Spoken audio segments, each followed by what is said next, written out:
మొహమ్మద్ ప్రవర్తపై అనుచిత వ్యాఖ్యలు చేసిన తెలంగాణకు సంబంధించి చిలక ప్రవీణ్ అనే వ్యక్తి ముస్లిం మహమ్మద్ ప్రవర్తన మీద అనుచిత వ్యాఖ్యలు చేయడం మంచి పద్దతి కాదు అంటూ ముస్లిం మత పెద్దలు నెల్లూరు 1 టౌన్ పోలీస్ స్టేషన్ వద్ద చిలక ప్రవీణ్ మీద కేసు పెట్టడం జరిగింది. ఈ కార్యక్రమంలో వైసీపీ 42వ డివిజన్ ఇన్ఛార్జ్ షేక్ అబ్దుల్ మస్తాన్, జియా ఉల్ హక్, మౌలానా అజీజ్, సిరాజ్, సన్వాజ్ గని తదితరులు ముస్లిం నేతలు పాల్గొని 1 టౌన్ పోలీస్ స్టేషన్ వద్ద చిలక పర్వీన్ వెంటనే అరెస్ట్ చేయాలంటూ లేని అతని మీద కంప్లైంట్ ఇవ్వడం జరిగింది. అనంతరం మీడియాతో మాట్లాడుతూ తెలంగాణకు చెందిన క్రిస్టియన్ పాస్టర్ చిలక ప్రవీణ్ వెంటనే అరెస్ట్ చేయాలని మీడియా ద్వారా తెలియజేశారు.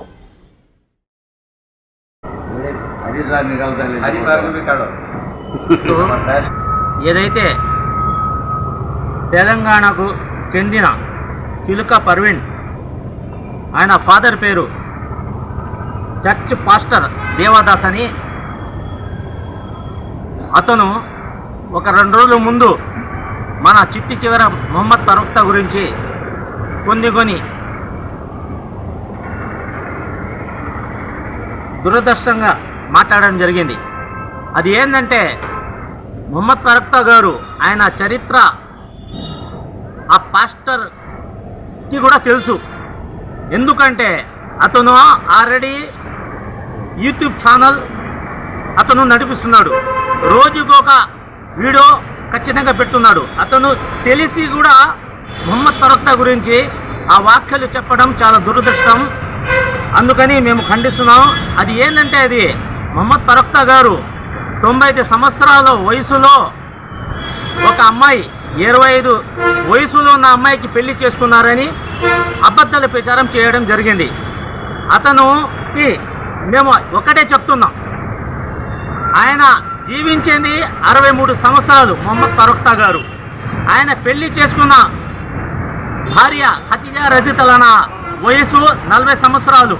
మొహమ్మద్ ప్రవక్త గారు అప్పుడు పెళ్లి చేసుకున్నప్పుడు ఆయన వయసు 25 సంవత్సరాలు. అయితే మొహమ్మద్ ప్రవక్త ఆయన వయసు నుంచి 15 సంవత్సరాలు ఎక్కువ ఖదీజా రజితలన వయసు. ఈయన అది కూడా ఖదీజా రజితలనకి పెళ్ళి అయి కూడా ఆయన భర్త చనిపోయి ఉంటే మొహమ్మద్ ప్రవక్త గారు ఆయన చేసుకున్నారు. అది తెలుసుకుండా ఆయన మాట్లాడకూడదు. కానీ అతను మేము మాత్రం ఖండిస్తున్నాం. అయితే అతని పైన మన నెల్లూరులో 1 టౌన్లో కేసు పెట్టడం జరిగింది. అతను చిలుక పర్వీన్ ఏం చెప్పాడంటే, రాముడు గారు దేవుడు అని హిందువులు పూజిస్తారు, నువ్వు ఒక క్రిస్టియన్ను, నీకు అవసరం లేదు కదా. అది రాముడి గారికి హిందువులు పూజిస్తారు, అది నీకు అవసరం లేదు. అది మన ప్రవక్త మొహమ్మద్ గారి గురించి నువ్వు మాట్లాడడం మాత్రం అది తప్పు. ఇది మాత్రం మేము ఖండిస్తున్నాం. ఖబర్దార్. అస్సలాము అలైకుం వరహమతుల్లాహి వబరకాతుహు. అందరికీ నమస్కారము. నా పేరు హాఫీజ్ అబ్దుల్ అజీజ్ మౌలానా, జేఏసీ బోర్డ్ పోరాట committee state vice president.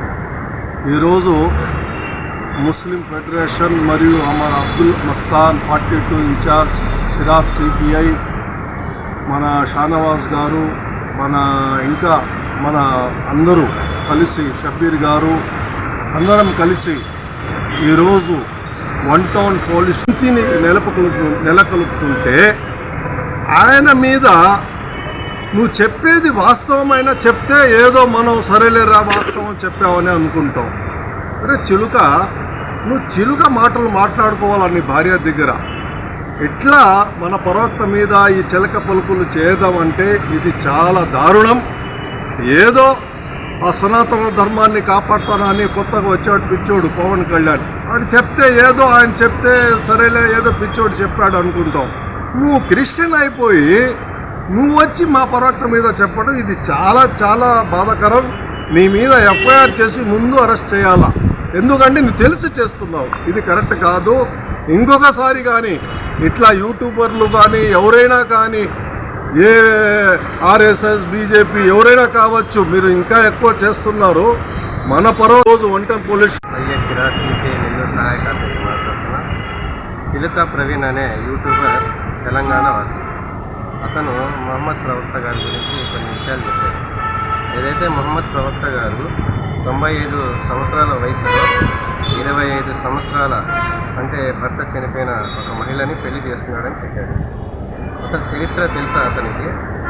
Quran ఎప్పుడైనా చదివాడా? మహమ్మద్ ప్రవక్త గారు చనిపోయింది 63 సంవత్సరాలకి ఆయన చనిపోయాడు. ఆయన ఒక భర్త చనిపోయిన మహిళని పెళ్లి చేసుకున్న మాట వాస్తవం, కానీ ఈయన వయసు కంటే పెద్ద వయసు ఖదీజా రజియల్లాహు అన్హాని పెళ్ళాడాడు. ఇవాళ మన భారతదేశ వ్యాప్తంగా చూసుకుంటే ఒక ఫ్యాషన్ అయిపోయింది. ముస్లింలని ఏదైనా టార్గెట్ చేసి ఇష్టానుసారంగా అనుచిత వ్యాఖ్యలు చేసేస్తే అది పెద్ద హైలైట్ అయిపోవచ్చు, మనం భారతదేశంలో ఒక గొప్ప వ్యక్తులుగా ముందుకు వెళ్ళొచ్చు అని చెప్పే భావనతో చరిత్రని కూడా వక్రీకరించి వాళ్ళకి తెలిసి తెలియనట్టు మాటలు మాట్లాడడం ఇది కరెక్ట్ కాదు. అరే చిలుక, అసలు నీకు ఏం తెలుసురా? అసలు మహమ్మద్ ప్రవక్త గారు ఎంత గొప్ప వ్యక్తి తెలుసా నీకు? ఏదన్నా ఉంటే నీ మతం గురించి నీ మత ప్రచారం చేసుకో, దాంట్లో ఎటువంటి తప్పు లేదు. ఎందుకంటే ఈ భారతదేశం సెక్యులర్ దేశం, మన రాజ్యాంగం కల్పించింది హక్కు. ఎవరు మతాన్ని వాళ్ళు స్వేచ్ఛ ఉంది, మత స్వేచ్ఛ ఉంది, ఎక్కడైనా ప్రచారం చేసుకోవచ్చు. నీ పని నువ్వు చూసుకోకుండా ఇతర మతాల్లో ఎందుకు రైలు పెడుతున్నావు? అంటే మోడీ గారి దగ్గర ఏదైనా బహుమానం పొందాలని ఆలోచిస్తున్నావా? అసలు ఈ మతాల మీద ఇలాంటి దుష్ప్రచారాలు చేస్తూ యూట్యూబర్లు కానీ ఇతరులు కానీ ఒక గొప్ప వ్యక్తులుగా ముందుకు వెళ్ళాలనే ఒక ఆలోచనతో దరిద్రపోయినట్టు చేష్టాలు చేస్తూ తిరుగుతున్నారు. వెంటనే ఎవరైతే చిలుక ప్రవీణ్ చేసినటువంటి అనుచిత వ్యాఖ్యలపైన యాక్షన్ తీసుకోవాలి. తెలంగాణ ప్రభుత్వం ప్రశాంతంగా ఉన్నటువంటి భారతదేశంలో ఇలాంటి చెత్త చేష్టాలు చేసి నీ యూట్యూబ్ ఛానల్ని పెంచుకోవాలని చూస్తే అది మటుకు జరగదు. ఖచ్చితంగా చెప్తున్నా, నీ ఫోన్ ఆఫ్లో ఉందిరా, నీ ఫోన్